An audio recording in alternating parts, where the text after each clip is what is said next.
Hello friends, বুঝতেই পারছেন আজ আবার অফিসে নাইট ডিউটি।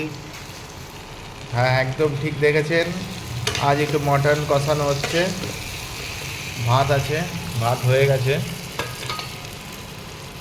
ওকে, আর মটন আছে। এটা কিন্তু বাড়ি না, আবার বারবার বলছি, এটা বাড়িতে না, এটা অফিসে। মাসে একদিন আমার নাইট ডিউটি থাকে, তো সেই দিনকে একটু ব্যবস্থা করতে হয়।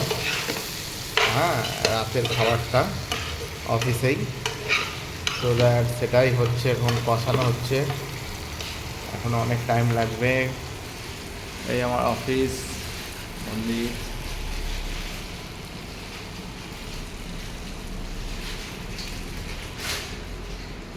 ওদিকে সুজিতদা কাজে ব্যস্ত। চলুন, দেখতে পাচ্ছেন এটা আমার কন্টিনিউ নাড়তে হচ্ছে অ্যাকচুয়ালি, নাহলে লেগে যাবে, বুঝলেন। পরে আবার আপনাদের সঙ্গে আসছি।